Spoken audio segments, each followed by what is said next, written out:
Hi ಎಲ್ಲರಿಗೂ ನಮಸ್ಕಾರ. Prince hotel ಚಾನೆಲ್ಗೆ ನಿಮ್ಮೆಲ್ಲರಿಗೂ ಸ್ವಾಗತ ಸುಸ್ವಾಗತ.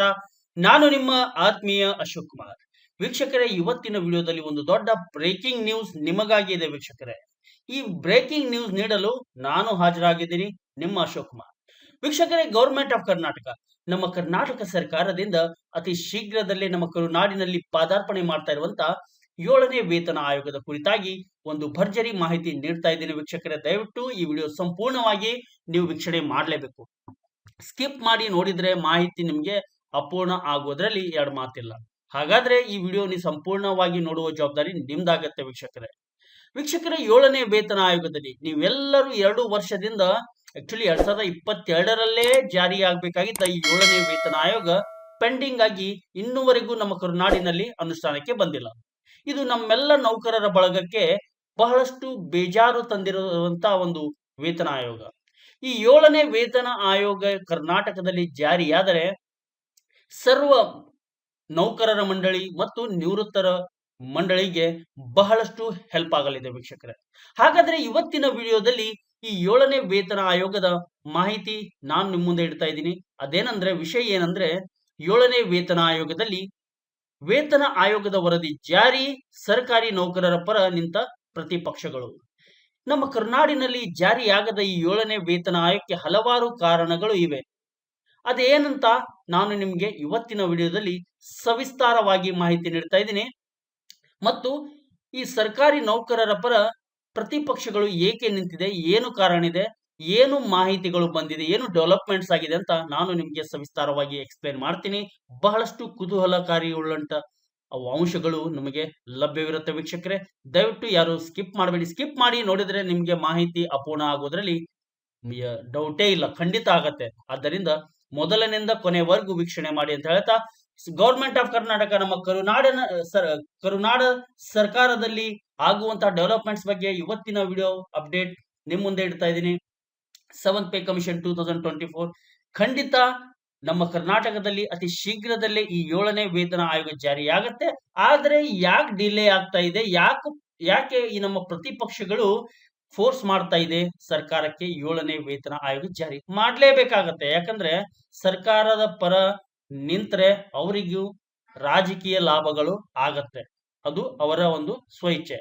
ಆದ್ರೆ ಇಲ್ಲಿ 7ನೇ ವೇತನ ಆಯೋಗ ನಮ್ಮ ಕರ್ನಾಟಕದಲ್ಲಿ ಜಾರಿಯಾದ್ರೆ ನಮ್ಮ ನೌಕರರ ಬಳಗಕ್ಕೆ ಬಹಳಷ್ಟು ಹೆಲ್ಪ್ ಆಗಲಿದೆ. ಯಾಕಂದ್ರೆ ಅವರು ಮಾಡ್ತಾ ಇರುವಂತ ನಿಸ್ವಾರ್ಥ ಸೇವೆ, ಅವರು ಮಾಡ್ತಾ ಇರುವಂತ ಒಂದು ಒಳ್ಳೆಯ ಕಾರ್ಯಕ್ಕೆ ಅವರಿಗೆ ಈ 7ನೇ ವೇತನ ಯಾವಾಗೋ ಜಾರಿ ಆಗಬೇಕಾಗಿತ್ತು, ಆದ್ರೆ ಡಿಲೇ ಆಗಿದೆ.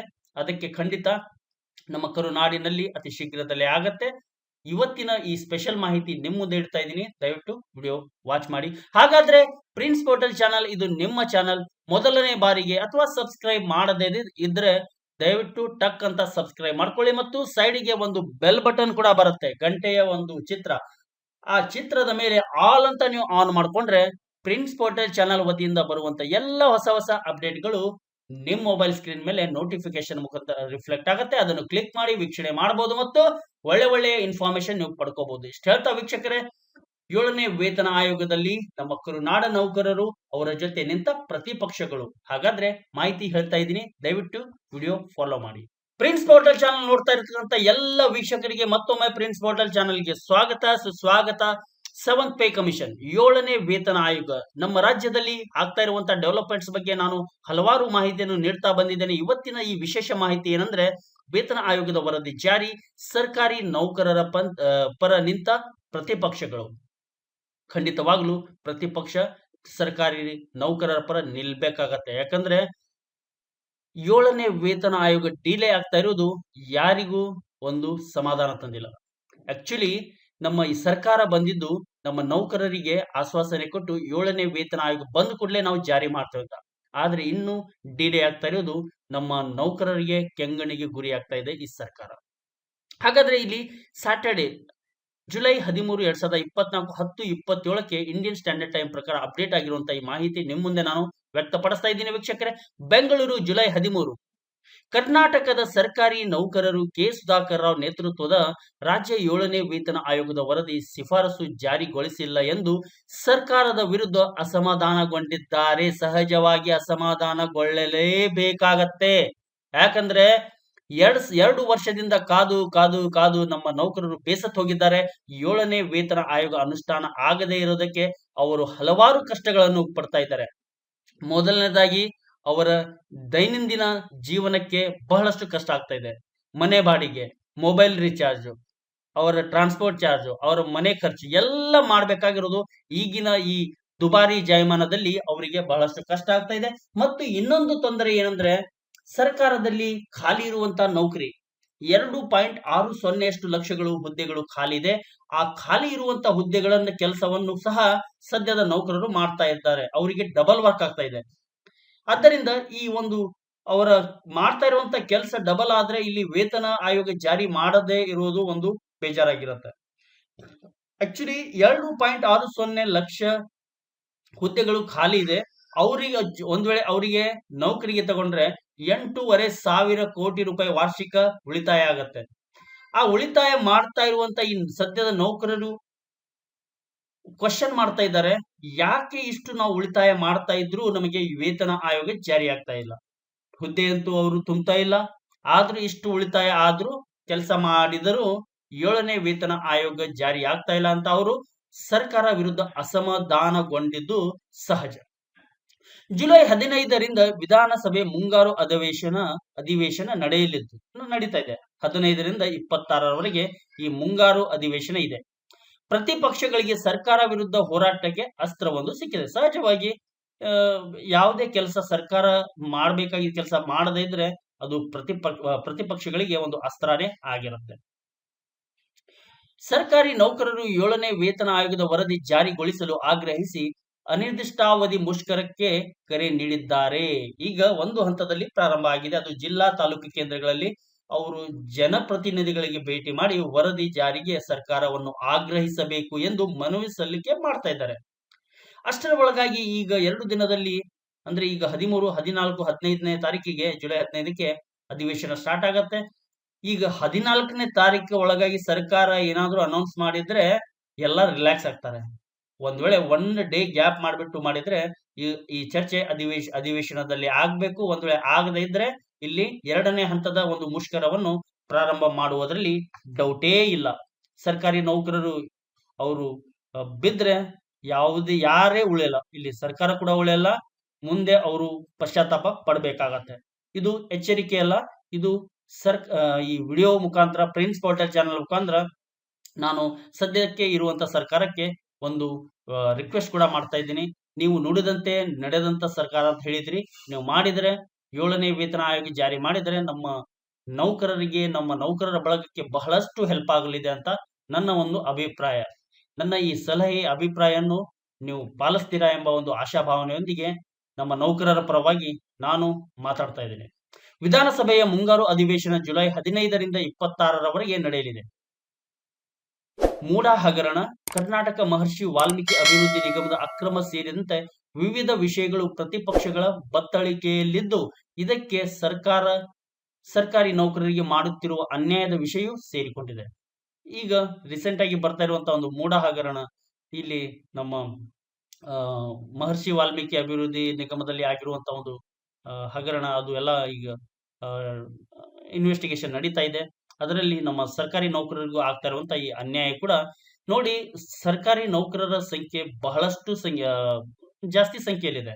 ಅವರು ಸರ್ಕಾರದ ವಿರುದ್ಧ ತಿರುಗು ಬಿದ್ರೆ ಅವರಿಗೆ ಮುಂದೆ ಚಾನ್ಸೇ ಇರಲ್ಲ. ಯಾವುದೇ ಇದು ಕೊಟ್ಟರು, ವಿಶ್ವಾಸ ಕೊಟ್ಟರು ಯಾರು ನಂಬಕ್ ಸಾಧ್ಯನೇ ಇಲ್ಲ. ಅದಕ್ಕಾಗಿ ಹೀಗೆ ನೀವು ನುಡಿದಂತೆ ನಡೆದು ಸರ್ಕಾರಕ್ಕೆ ಸಲ್ಲಿಸಿರುವಂತ ಶಿಫಾರಸುಗಳನ್ನು ತತ್ಕ್ಷಣವೇ ಜಾರಿ ಮಾಡಿ ನಮ್ಮ ನೌಕರರ ಒಂದು ವಿಶ್ವಾಸಕ್ಕೆ ಒಂದು ಪಾತ್ರರಾಗಿ ಅಂತ ನಾನು ಬೇಡಿಕೊಳ್ತಾ ಇದ್ದೇನೆ. ಇಲ್ಲಿ ಬಂದಿರುವಂತ ಮಾಹಿತಿ ನೋಡೋದಾದ್ರೆ, ಇಲ್ಲಿ ನಾನು ಹೇಳ್ತಾ ಇರುವಂತ ಮಾಹಿತಿ ಅಲ್ಲ, ಇದು ಇವತ್ತಿನ ಶನಿವಾರ 13ನೇ ತಾರೀಕು 10:27ಕ್ಕೆ ಅಪ್ಡೇಟ್ ಆಗಿರುವಂತಹ ಮಾಹಿತಿಯನ್ನು ನಾನು ನಿಮ್ಮ ಮುಂದೆ ವ್ಯಕ್ತಪಡಿಸ್ತಾ ಇದ್ದೀನಿ. ಗ್ಯಾರಂಟಿಯಿಂದ ಖಜಾನೆ ಖಾಲಿ. ಸರ್ಕಾರ 5 ಗ್ಯಾರಂಟಿಗಳನ್ನು ಘೋಷಣೆ ಮಾಡಿತ್ತು. ಅದು ಗೃಹಲಕ್ಷ್ಮಿ ಆಗಿರಬಹುದು, ಗೃಹ ಜ್ಯೋತಿ ಮತ್ತು ನಮ್ಮ ಶಕ್ತಿ, ಅನ್ನಭಾಗ್ಯ, ಈ ತರ 5 ಗ್ಯಾರಂಟಿ ಯೋಜನೆಗಳಿಂದ ಈಗ ಬರ್ತಾ ಇರುವಂತಹ ಮಾಹಿತಿ ಒಂದು ಹೆಡ್ಲೈನ್ ನೋಡೋದಾದ್ರೆ, ಗ್ಯಾರಂಟಿಯಿಂದ ಖಜಾನೆ ಖಾಲಿ ಆಗಿದೆ. ಆದ್ರೆ ಇಲ್ಲಿ ಇದಕ್ಕಿಂತ ಮುಂಚೆ ನಮ್ಮ ಸಿದ್ದರಾಮಯ್ಯ ಹೇಳಿದ್ರು, ಈ ಗ್ಯಾರಂಟಿ ಯೋಜನೆಗಳಿಗೆ ಮತ್ತು ಬೇರೆಗಳಿಗೆ ಹಣದ ಯಾವುದೇ ಒಂದು ತಾರತಮ್ಯ ಇಲ್ಲ. ಈ ಯೋಜನೆಗಳಿಗೆ ಹಣವನ್ನು ನಾವು ಸಪರೇಟ್ ಆಗಿ ಇಟ್ಟಿದ್ದೇವೆ. ಅದರಿಂದ ಖಜಾನೆಗೆ ಖಾಲಿ ಇವೆಲ್ಲ ಮಾತುಗಳು ಸುಳ್ಳು ಅಂತ ನಮಗೆ ಹಿಂದೆ ಸಿದ್ದರಾಮಯ್ಯನವರು ಹೇಳಿದ್ರು. ಆದ್ರೆ ಇವತ್ತಿನ ಅಪ್ಡೇಟ್ ನೋಡೋದಾದ್ರೆ, ಈಗಾಗಲೇ ಪ್ರತಿಪಕ್ಷ ಬಿಜೆಪಿ ಮತ್ತು ಜೆಡಿಎಸ್ ಕರ್ನಾಟಕ ಕಾಂಗ್ರೆಸ್ ಸರ್ಕಾರದ ಗ್ಯಾರಂಟಿ ಯೋಜನೆಗಳಿಂದ ಖಜಾನೆ ಖಾಲಿಯಾಗಿದೆ ಎಂದು ಆರೋಪಿಸುತ್ತಿವೆ. ಈಗ ಇದರಿಂದಾಗಿ ಸರ್ಕಾರಿ ನೌಕರರ ಪ್ರಮುಖ ಬೇಡಿಕೆಯಾದ 7ನೇ ವೇತನ ಆಯೋಗದ ವರದಿ ಜಾರಿಗೊಳಿಸಲು ಸರ್ಕಾರ ವಿಳಂಬ ಮಾಡುತ್ತಿದೆ ಎಂದು ಅಧಿವೇಶನದಲ್ಲಿ ವಿಷಯ ಪ್ರಸ್ತಾಪಿಸಲಿವೆ. ಈ ಮೂಲಕ ಪ್ರತಿಪಕ್ಷ ಸರ್ಕಾರಿ ನೌಕರರ ಜೊತೆ ನಿಲ್ಲಲಿದೆ. ಸಹಜವಾಗಿ ನಿಲ್ತಾರೆ, ಯಾಕಂದ್ರೆ ರಾಜಕೀಯವಾಗಿ ಅವ್ರು ಲಾಭ ಪಡಿಬೇಕು. ಅವರು ಲಾಭ ಅಲ್ಲದೆ ನಮ್ಮ ನೌಕರರಿಗೆ ಕೂಡ ಹೆಲ್ಪ್ ಆಗತ್ತೆ. ಸರ್ಕಾರ ಕಾಲಕ್ಕೆ ಸರ್ಕಾರಿ ನೌಕರರಿಗೆ ನೀಡುವ ವೇತನ ಭತ್ಯೆಗಳನ್ನು ಪರಿಷ್ಕರಿಸಬೇಕು. ಖಂಡಿತವಾಗ್ಲೂ ಮಾಡಲೇಬೇಕು ಇದು. ಯಾಕಂದ್ರೆ ಇದು 5 ವರ್ಷಕ್ಕೊಮ್ಮೆ ವೇತನ ಆಯೋಗ ಜಾರಿ ಮಾಡೋದು ಒಂದು ಪದ್ಧತಿ ಇದೆ. ಅದರ ಪ್ರಕಾರ ಮಾಡಿದ್ರೆ ಎಲ್ಲರಿಗೂ ಹೆಲ್ಪ್ ಆಗುತ್ತೆ. ನೀವು ಸುಮ್ಮನೆ ನಿಮ್ದು ಯಾವುದೇ ಒಂದು ಕಾರಣ ಇಟ್ಕೊಂಡು ಡಿಲೇ ಮಾಡಿದ್ರೆ ಇದು ಬಹಳಷ್ಟು ತೊಂದರೆ ಆಗತ್ತೆ. ಸರ್ಕಾರದ ಜನಪರ ಕಾರ್ಯಕ್ರಮಗಳನ್ನು ಜನಸಾಮಾನ್ಯರಿಗೆ ತಲುಪಿಸುವ ನಿಟ್ಟಿನಲ್ಲಿ ನೌಕರರ ಪಾತ್ರ ಮಹತ್ವದಾಗಿದೆ ಎಂದು ಪ್ರತಿಪಕ್ಷದ ನಾಯಕರುಗಳು ಸರ್ಕಾರಿ ನೌಕರರ ಪರವಾಗಿ ಧ್ವನಿ ಎತ್ತಿದ್ದಾರೆ. ಸರ್ಕಾರಿ ನೌಕರರ ಬೇಡಿಕೆಗಳನ್ನು ಈಡೇರಿಸುವುದು ಸರ್ಕಾರದ ಜವಾಬ್ದಾರಿಯಾಗಿದೆ. ಹಣಕಾಸು ಸಚಿವ ಮುಖ್ಯಮಂತ್ರಿ ಸಿದ್ದರಾಮಯ್ಯ ಮಾರ್ಚ್ 16ರಂದು ಕೆ. ಸುಧಾಕರ್ ರಾವ್ ನೇತೃತ್ವದ ರಾಜ್ಯ 7ನೇ ವೇತನ ಆಯೋಗದ ವರದಿ ಸ್ವೀಕರಿಸಿದ್ದಾರೆ. ಆದರೆ ಅದನ್ನು ಇನ್ನೂ ಜಾರಿಗೊಳಿಸಿಲ್ಲ. ಸಚಿವ ಸಂಪುಟ ಸಭೆಯಲ್ಲಿ ವರದಿ ಜಾರಿ ಕುರಿತು ಇನ್ನೂ ಯಾವುದೇ ತೀರ್ಮಾನ ಕೈಗೊಂಡಿಲ್ಲ.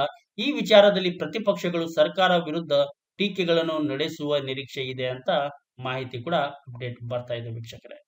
ರಾಜ್ಯ ಸರ್ಕಾರಿ ನೌಕರರು 7ನೇ ವೇತನ ಆಯೋಗದ ವರದಿ ಜಾರಿಗೆ ಆಗ್ರಹಿಸಿ ಜುಲೈ ಅಂತ್ಯ ಅಥವಾ ಆಗಸ್ಟ್ ತಿಂಗಳಲ್ಲಿ ಅನಿರ್ದಿಷ್ಟಾವಧಿ ಮುಷ್ಕರಕ್ಕೆ ಕರೆ ನೀಡಿದ್ದಾರೆ. ಒಂದು ವೇಳೆ ಸರ್ಕಾರಿ ನೌಕರರು ಮುಷ್ಕರ ಆರಂಭ ಮಾಡಿದರೆ ಸರ್ಕಾರಕ್ಕೆ ಮುಜುಗರ ಒಳಗಾಗಲಿದೆ.